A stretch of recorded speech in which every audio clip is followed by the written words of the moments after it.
When the querent does rock a continental frock, when the Ferraro does rock a continental frock, when his Italian flair features artificial hair, 'tis Ferraro. Signor Ferraro.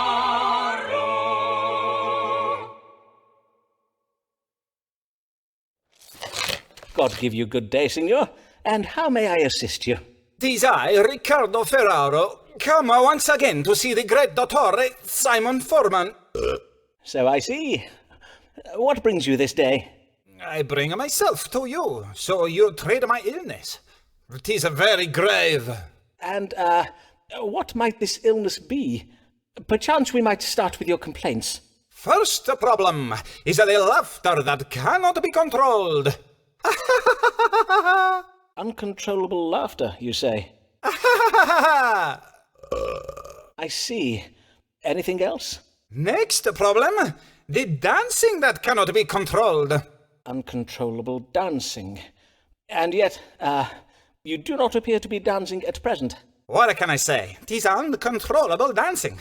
I cannot control when I dance. Nay, 'tis a fair point. Doubtless my disease, whatever it may be, is very rare and very difficult to diagnose. But of course, if it be beyond your medical understanding... Let me assure you, signor, that whatever is said of us on the continent, the learning of we English doctors is unparalleled. There is no better medical care to be had than in London. Now, let us see whether the stars may tell us something of your unusual and troubling illness.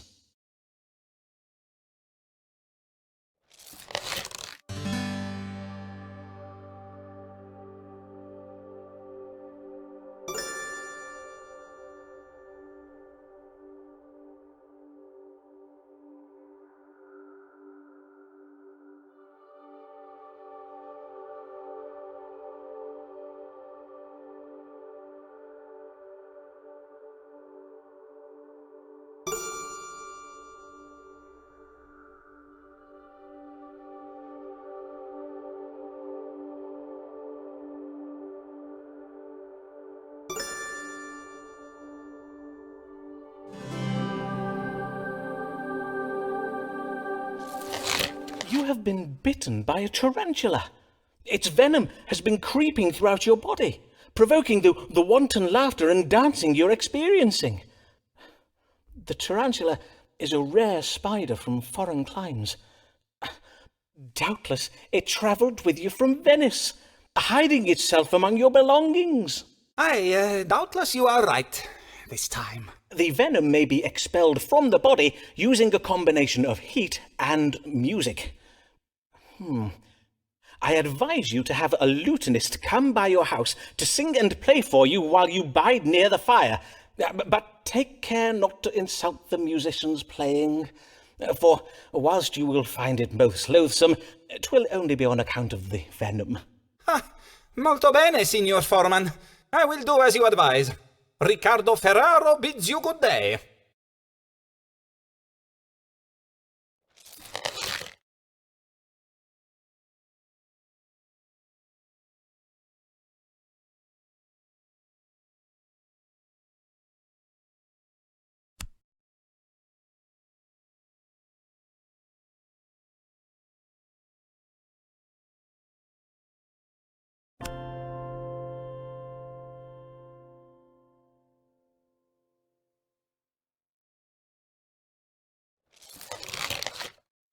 Why does this lady feel confined? Mayhap the world is too unkind. Nay, doctor, medicate her mind. Pray cure this comely lady. Pray cure this comely lady.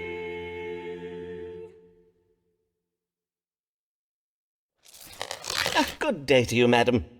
Yes. Good day, Mr. Foreman. Pray tell, is your Venetian querent Riccardo Ferraro one of the patients you treat for troubles of the mind? Forsooth, his manner is right strange. I passed him at the door, and when I addressed him in the Italian tongue, he abruptly turned from me and ran away down the street. Nay, Signor Ferraro has no grave troubles of the mind that I'm aware of. Mayhap he was merely dumbstruck by your beauty, madam. Dr. Foreman, a man is rarely struck dumb by a woman's beauty. Indeed, 'tis quite the reverse. He is oft rendered all the more loquacious, plaguing her with ill-formed metaphors he believes are compliments, and with hasty declarations and invitations she has neither sought nor invited. Ah, quite. But let us turn our minds to happier thoughts. I did lately hear of your marriage to your cousin, Mr. Alfonso Lanier, for which I must congratulate you. Ah, yes, my marriage. 'Twas arranged when it became quite apparent that I was with child. Of this you failed to inform me. I came to you with a swollen belly, as you may recall. Verily?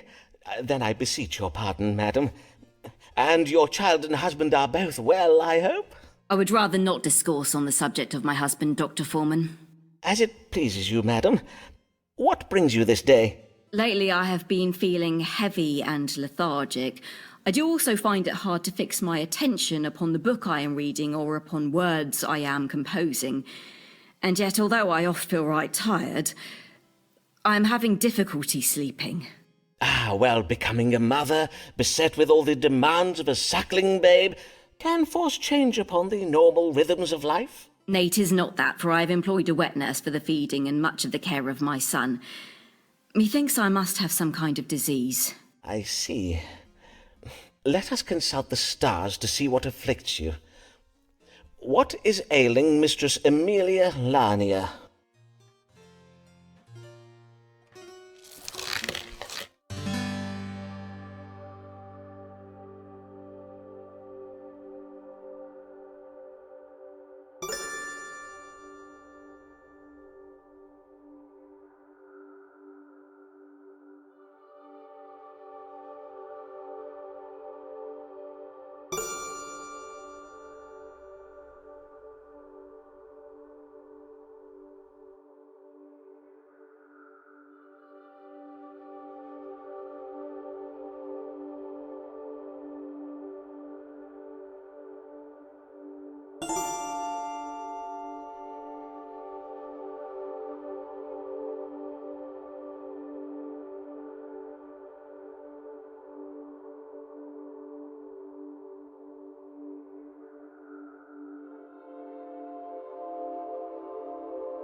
You are suffering from phlegmatism, madam. To treat it, I will give you syrup of safflower to be taken each morning when you break fast. What is phlegmatism, Dr. Foreman? Well, simply put, 'tis an excess of phlegm. This can be provoked by a stubborn temperament and a wilful resistance to change. 'Tis sometimes experienced by lately wedded women such as yourself, who do not easily adjust to married life. I see. So, if I am to understand your judgment, Dr. Foreman, if only I were to offer less resistance to, indeed, if I were to accommodate my husband's profligacy and drunkenness, then I would be cured of my condition? Well, not precisely. If you will allow me to... But is that not a logical extension of your judgment, Dr. Foreman? If you will forgive me for saying so, madam, you are displaying a degree of recalcitrance at this moment which only serves to confirm my... Dr. Foreman, methinks I should prefer to forever remain a phlegmatic woman than hear any further from you this day, sir. I will bid you good day.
What is their relation? We are no longer sure. Seems Foreman's now a patient, and Avis is the cure. Ah, my dear Avis, what a pleasure it is to see you. I have oft thought of our I last... cannot tarry long. My husband will be expecting me home. Of course. But, dear lady, is something the matter? Of course. Do not all your querents come with a matter they wish an answer to? Well, yes, but... I wish to ask of the stars whether a man I am close with, a man who is not my husband, whether that man be also close with another woman. A man you are... I see. Well, if I am to judge the stars for you, I must ask you to be more precise. In what sense do you mean close? The platonic bond of friendship? Nay, close in the sense of being intimate. I see. Then 'tis the familial tie of kinship, perchance. Nay, I mean someone with whom I have shared physical relations. Verily, madam, if I am to give you an accurate reading, you must state your question clearly. Methinks you know full well what I ask.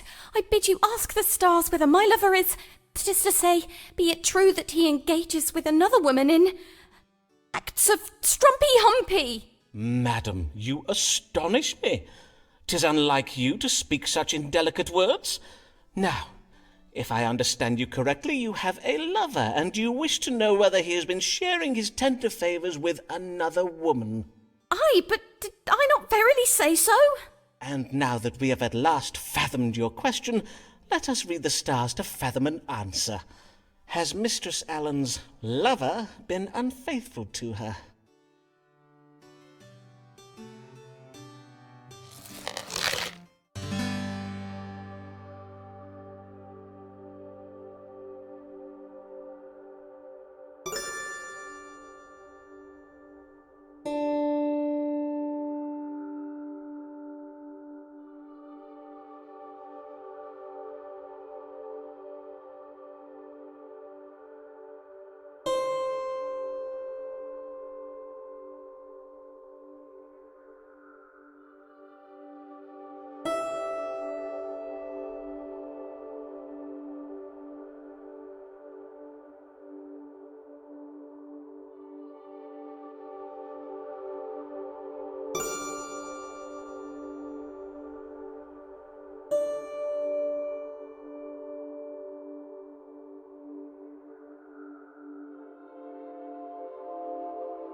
is as you suspect, madam. Your lover does indeed share intimacies with another woman, one with whom he hopes to father children who bear his name. To wit, he desires something that you, a married woman, are unable to give him. Then I knew it! Moreover, according to the stars, what does it say here? Yes, they say the quickening fever of your lover's desire has lately begun to cool. 'Twould seem he now finds relations betwixt you somewhat, well, a trifle dull. Dull? But you... Verily? 'Tis my sister Bridget. Ay, 'tis she, those cow's eyes she makes at you. She has lured you away. Fie upon her, that vile little strumpet! What? You mean to say it is I you speak of? Dull? You find our relations dull? But Avis, pray heed me. Then how is this for dull?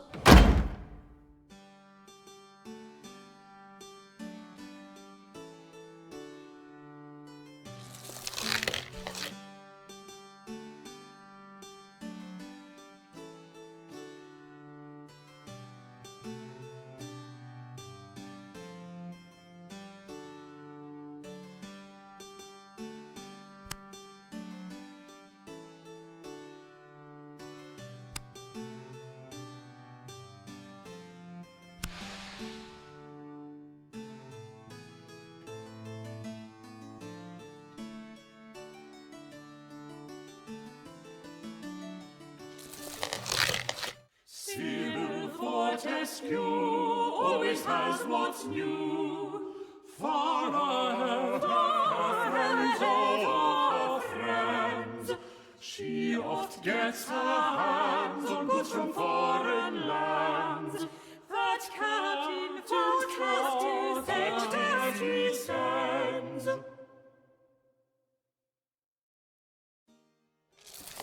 Good morrow, madam. I humbly welcome you to my consulting chambers, and thank you for choosing my practice. Mistress... Fortescue. Mistress Sybil Fortescue. Well then, Mistress Fortescue, what may I assist you with this day? I come upon a most troubling matter, sir. I know not whether it is a medical matter or something else. I see. Pray describe your trouble to me, madam. Well, I suppose it all began with a dinner I hosted at my house last even. Mayhap you have heard of my dinners, Dr. Foreman. They are much talked about. Though I fear last evening's dinner will be talked about for all the wrong reasons. Talked about, you say? Yes, indeed, invitations to my dinners are much sought after, for I host the most desirable of guests, lords, bishops, poets, explorers, painters, and the like. Why, last eve I hosted the famous Robert Lord Devereux, the playwright William Shakespeare, and the Bishop of London and his wife. As well as fascinating conversation, at my table I served the very latest and most original dishes. Last even, I served an exotic green vegetable called a potato. So crisp and refreshing. My dear husband sent them home to me from the New World. Doubtless you have heard of my husband, Captain Fortescue. He is a great friend of Sir Walter Raleigh. I see. Your dinners do sound most excellent, Mistress Fortescue. But what occurred at last eve's dinner that has you so distressed? Well, in truth, 'twas after dinner. We all felt a strong desire to take some air, and so we left the table to take a turn in some pleasure gardens nearby. But then, as we were walking along the path, right in the middle of the gardens, in full public view... Pray do not distress yourself, madam. Prithee, take your time. My guests and I were, all of a sudden, stricken with pain. We began chundering and voiding from our... But there was nowhere to turn, you see. There were no bushes close by to shield our modesty. 'Twas unspeakable. A moment, madam, as I note this down. Abdominal pain and simultaneous upward and downward purging of a most sudden and violent nature. Now, let us see how these stars explain this most distressing and unsavoury event. What troubled Mistress Sybil Fortescue and her guests last eve?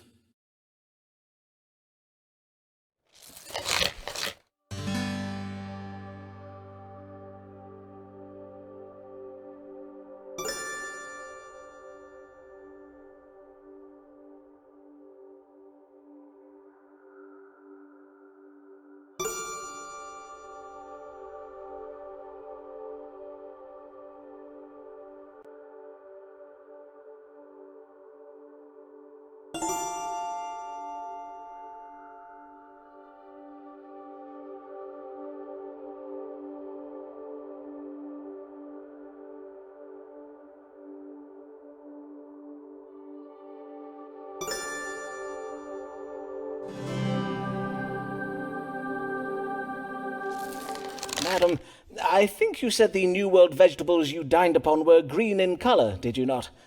And you described them as crisp and refreshing, I think. I take it then that you served them to your guests green and raw?